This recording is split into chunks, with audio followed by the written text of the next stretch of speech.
I was working in the Araglin for about 30 years, so I took early retirement, and it was more or less for the want of something to do. I was into the sports, not into the GAA, and the nearest place we could get hurleys around here was Newtown Shandron. So a good friend of mine one day said to me, why don't you go making a few hurleys?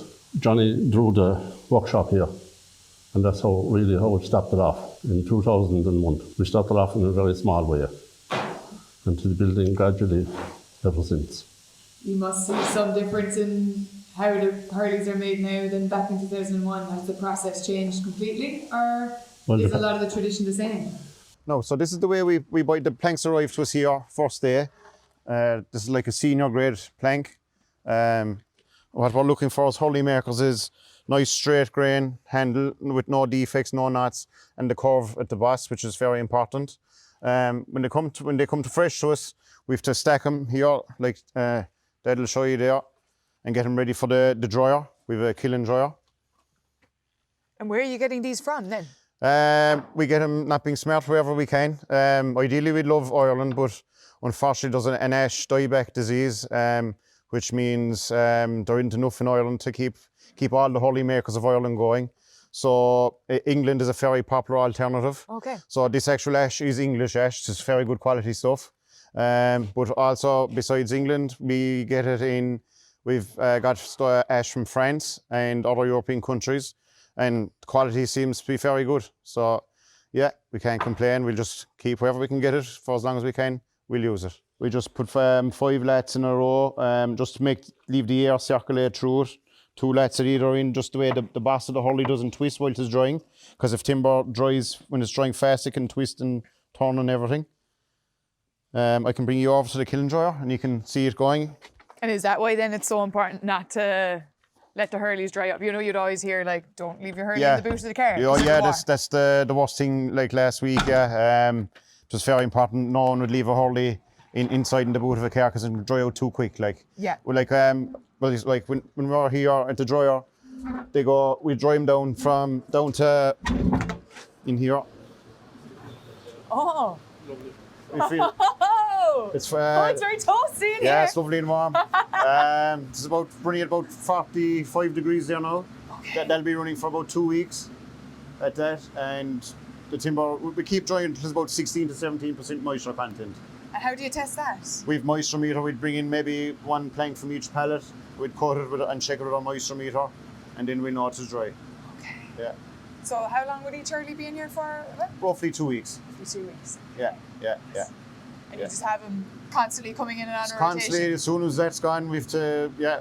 It smells like a brewery in here. Sorry? It smells like a brewery in here. Yeah. It smells like the hops drying. Oh, that's kind of the smell of the ash drying out, all right. Yeah. Unless you're up to something else at the back. Yeah. So when it comes in from the dryer, we mark it out depending on the grade of the plank. So this is a 30-inch hurley. So Tom there is going to cut it out, get it ready. What we do is we do 2 kinds. We do handmade hurleys, and we do because of the quantity of hurleys we sell. We also machine hurleys. It makes us quicker to finish hurleys at the end of the process.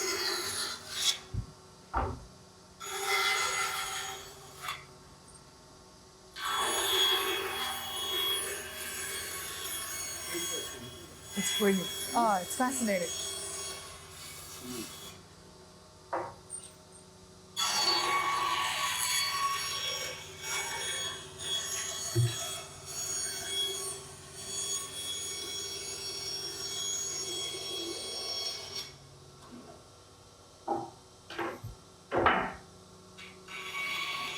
He's just roughly cutting out the shape to get it ready for the lathe there now.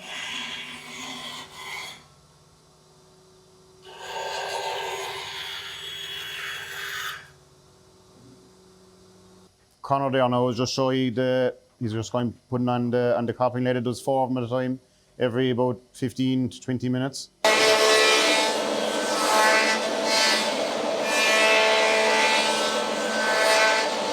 This is the way they come out in, we'll say, off a lathe. The ones we do on the copying lathe, we'll say, we have different lathes for different shapes. And so every one of those, they're all coming at the same shape when you put them in at once? Or do they Yeah, all come- all that 4 come out the same shape, yeah. And we can change with different templates for different shapes. So, yeah. So you've different, your hurleys are named after different counties, are they? We bring a lot of trouble on ourselves in some ways. We do 8 Yeah. different shapes, so we give that big choice to customers. So, yeah.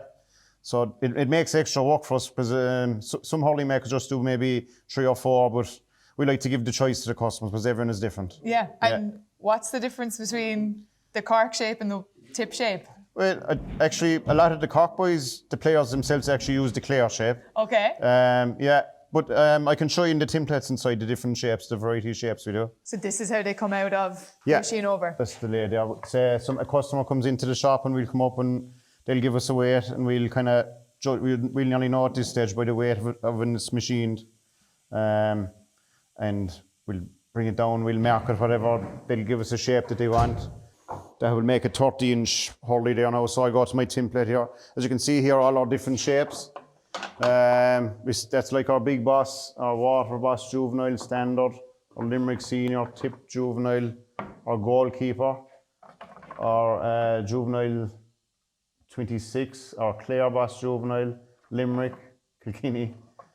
There's a Cork style there, there's 32 standard, our juvenile goalie, so there's a lot of shapes there. Yeah. Yeah. How did you decide then on exactly which one would make the cut, you know? Which one we'd go with shapes, like, is it? Yeah. Well, we just you'd kind of know that they're popular shapes, all those kind of general ones. A lot of customers will bring in their own hurleys and we'd see it and we'd kind of copy from that. We'll say, that's like a Limerick shape, and we'll say, like the Clare boss is what's over here. It's a very distinctive shape. Where is it? Here.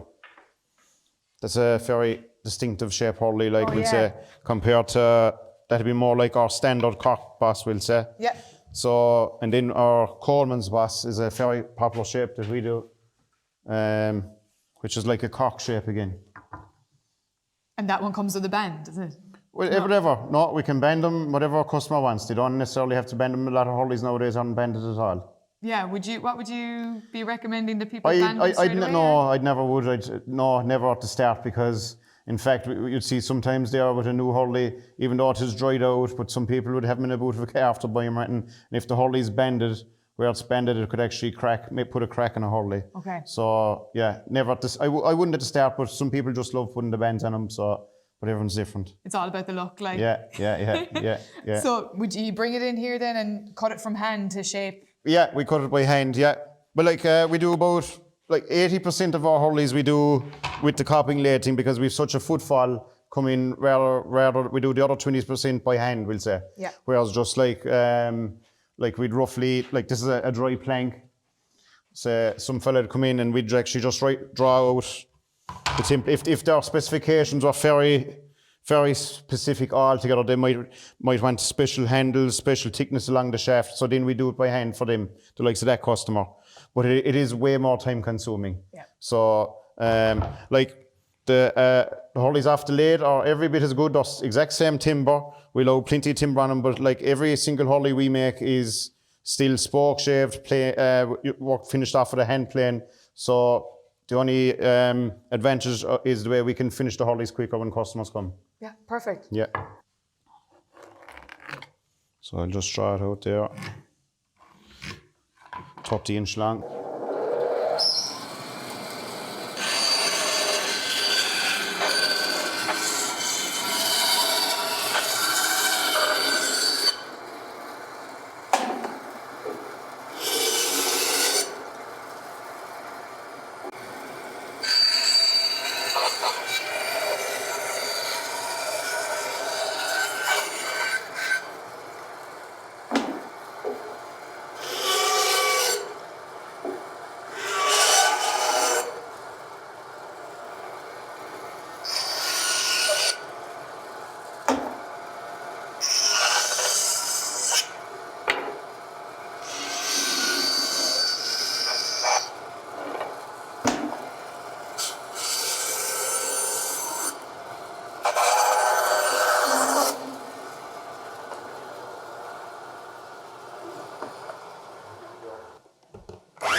It's kind of cut out and I've the planing down, so I'll just bring it to the rough sander first.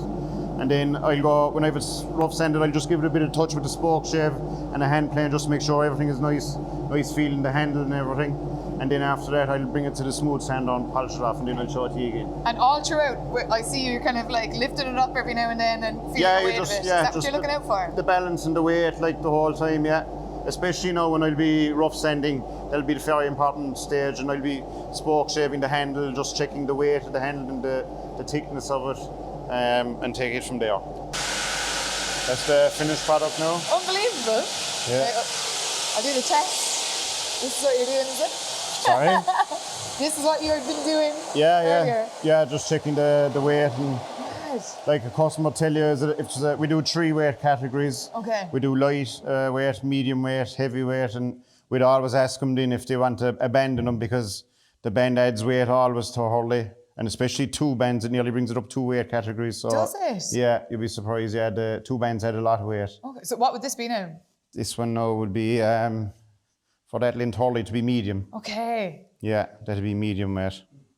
And say like it's grand here at the workshop, you can see you making it, but someone's like looking out for a hurley in general. What's the signs of a good hurley? Like I was saying to you there with the planks outside, basically nice straight grain down along the handle, no defect, and a nice flow, nice grain there on the boss. You see there, just goes with the shape of the boss. That's what gives it the strength. Whereas if that was straight all the way through, to just snap when it's in contact with either the slitter or in contact with another hurley during a match. And from start to finish, how long would every hurley take? Once you get the ash in here. When they come here off the lathe, we do maybe one fella there. He'd mark out maybe the way we do 6 at a time. We'll say he'd mark out 6. He'd cut 6. He'd rough sand them. He'd do them in about a half an hour really. From the time we take them off the rack, they are 6 hurleys one man would do. Okay. Yeah. So how many do you reckon you're producing every day? It wouldn't like there's about 11 of us working here at the moment, but we're not all exactly at the hurley manufacturing side of the business. But I suppose we're doing nearly close to 100 hurleys a day. Yeah. And you can hardly keep up. No, I'm afraid not. We can't. Demand is a bit high at the moment. Like we say online there on our website. I suppose it needs to be loud. Yeah. Oh, you wouldn't hear it. You actually wouldn't hear it most of the time when the machines are going. People are placing orders online at the moment. From when they order to when they receive them is about 10 days. Because there's a backlog there at the moment. Like we just kind of can't keep going. We can only make so many in a day. Like the boys are great workers, every one of them, in fairness. But there's only so many hurleys that can be made in a day. Yeah. And do you have, you said you can make some from hand. Yeah. Like, do you get any crazy requests now from people? No, Are you looking like this isn't going to work? Yeah, no. There's never crazy requests, but some fellas would be just very specific. They'd want like I've templates there for a lot of the intercounty hurlers. So I just copy exactly. The most important thing nearly to them is maybe the handle being right and the weight of the hurley. That's nearly the 2 most important things I find with every hurler really, is they like the grip is because it's in their hand, obviously it's supposed the whole time, and the weight, because if a hurley is a bit too heavy, they're kind of thinking they're not happy with it and all. So they kind of just don't want to even think about the hurley being in their hand. Yeah. It's like an extension of their arm for all the world, do you know what I mean? So yeah, that's the most, to the grams, like was I saying there earlier, like to the grams, like you'd get a specific weight, they'd want maybe 600 grams, and that's what we do. We're kind of used to them now. Starting off, we'll mark our plank and cut out the shape and cut it down. We'll keep spoke shaving the hurley down until we get it to the weight and the specifications that hurler wants. You mentioned earlier that with the heat wave last week, yes. Worst thing you can do in the world is keep a hurley in the boot of the car. Take them out of the car fast, yeah. Or even in the winter time, never near a radiator, or even the summer, even not near inside a window or anything. Any real hot heat source, it'll dry out the timber too fast and they'll cause them to split very easy. Either they'll split just even where you store them, or definitely when you go to use them in a match and you hit a ball or in contact, they'll split a lot easier. And anything I've heard, I don't know, is it a rumour or not, but going out and rubbing them in the dew in the morning, or is that? I don't know. Is someone I've taking the piss out of me? never advised. I've never heard of that now, to tell you the truth. But yeah, but I suppose anything that keeps a small bit of moisture on the hurley in some is maybe it didn't fare off. Like It's just my yeah. mum trying to get me out of the house early. Maybe get you out of bed. You've got a good couple of the Cork lads using your hurleys this weekend. Any on the tip team? Yeah, no, there's no one in the tip team. They didn't come across the border for the hurleys. They must be sticking with the tip hurley manufacturers. Yeah, no, we're delighted. To be great to see. We've about, I suppose, half the team maybe that'll be starting and maybe half the panel as well. Yeah. So it's always nice to see him being used in the biggest day of the year. Yeah. Well, Timmy McCarthy was the first one from Castlein's that used our hurleys. How many All-Irelands have you? I'm not sure he won a few. Yeah. He definitely won, I suppose, 3. Did he 2 or 3? Yeah. Yeah. Your original brand ambassador, so it was Timmy McCarthy. He was, I suppose, yeah. He was. Yeah. Shamey Harnedy, if you can remember, they were playing Limerick in the semi-final. It was just at the start of Limerick's big run. Oh, I know. If Cork, I know what you're going to say. Cork, yeah. He was, if people might remember that shot he was just about to take, and Nicky Quaid made that mighty save. So that would be nearly one of the biggest moments at Hurley, but unfortunately the result went against Cork. And Nicky made a great save, and Cork got beat by a few points. And we all know what happened in Limerick, went on their big winning streak. So yeah, that was a big moment, I suppose. It was a very big one. Yeah. A bad one for Cork. Yeah, we'll be hoping to make a new memory for Yeah, you. hopefully so Shamey can Sunday. right the wrongs and he'll be lifting the cup with the boys on Sunday. Does Patrick Collins use your hurleys as well? Yeah, Pa uses our elite hurl. Yeah, he's used him with years. We can remember Pa coming here. Yeah, he likes the elite hurl. He says because he gets a good drive off the ball. Yeah, because they're like a traditional hurley with a laminated boss just for extra strength. And he loves the puck he gets from the ball. He says so. You would have been using that in the infamous penalty Yeah, situation. yeah. There's so a few photos you could see clearly. Yeah, the hurley being used. Yeah. your Fair hurleys play. have been at the centre of a lot of historical events. Yeah, that was a big over the last moment. So couple of yeah, years. we never actually thought. Yeah, that was as big a moment as any. Yeah, that was a great night in Limerick. So it was a great occasion to be there. And one of the most exciting games I'd say I was ever at. But yeah. So Rachel, you probably know yourself when you're playing so much camogie that a hurley you'd fall in love with, and it keeps it breaks and you get it repaired and it'll keep breaking and it can keep going. Sometimes if the crack isn't big enough to do a real proper job on it, it can keep breaking in the same spot. We've come up with a new way of fixing that kind of a hurley. So what we do is we do a laminate sweet spot in it, where the area where the ball is hitting the hurley's hitting the ball the whole time. And we found the crack never continues through it anymore. It's just something new we come up with, and it's extremely successful. We're doing it for about 12 months now, and it's the customers' feedback is very positive altogether about it. So you no longer have that fear when you're on the pitch and you think, no, I can't believe it's gone again. Yeah. Do you know that rattle comes back again in the same spot? Or sometimes they can be multi cracks, and it's extremely hard. And this sweet spot repair does a excellent job of fixing the hurley for you. And is it on purpose now that it's going in a different direction to the rest? It's trying to cross laminate is what we call it. We'll say the natural grain in the hurley is going this way, and here, as you can see here, it's going at a different angle to it, kind of maybe 80 to 90 degrees to that grain or whatever. Brilliant, ahead of your time, so. Well, we're always experimenting at things. Yeah, we're always experimenting and trying to try different things the whole time to keep the customers happy. So we can expect to keep an eye out for these circles on the boss instead of the bands maybe in the future? Yeah. You'd never know, yeah. It's a way of preventing, sometimes, you know, the bands, a double band adds an awful lot of weight to a hurley, so you definitely don't need the 2 bands with this repair. But this actual customer wanted 2 bands anyway. He just likes the look of the 2 bands. But it's proving very successful, thank God. And do the bands add anything to the hurley? In your opinion? They add weight, in my opinion, which that is nearly the most important thing in a hurley to a player, is the weight that they like. like strength-wise, like I was saying earlier, I don't, at New Hurley it does nothing. I think only maybe can make them crack, if anything. But definitely, I'd be only for really bending a hurley when it's cracked. And you can use it as the old-fashioned repair with your glue and the bands will hold it together. Mighty sport around this place, the Tip boys putting up bunting and the Cork boys putting up bunting and everyone trying to outdo one another. And no, it's as great. It's all about the build-up and the crack. Well, we get on very well with the Tip boys because a lot of the Tip boys play with our home club here, Araglin. So do the Waterford fellas. So we can't forget the Waterford boys either. We're all best of friends. When the game is over, there'll be no problem. So there could be a few quiet heads at training on Monday or Tuesday night, but you'll all be friends again on Thursday. Oh yeah, that's it. Yeah, exactly.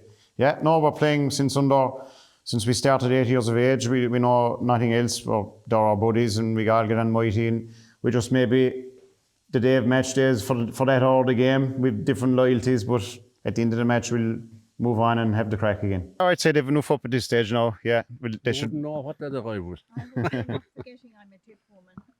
Oh yes, this is my mother. You're the only tip supporter in the house, though. Yes, I'm the only tip supporter in the house, but I make up. I'll tell you, I'm well able for them. I remember Waterford won the Munster final, but Cork still went on and won the All-Ireland, so it was good in my house. My wife is a staunch Waterford woman, even though she's born and bred in Cork, we'll say, but she went with her cousins played for Waterford. One of them, I think, was on the panel around them times as well. It was great times around the place. Every house is mixed loyalties, really. So. And will it be tension now in the house on Sunday? Will you be talking beforehand? Well, we won't. No, there will be tension, but we'll get over that. It wouldn't be the first time.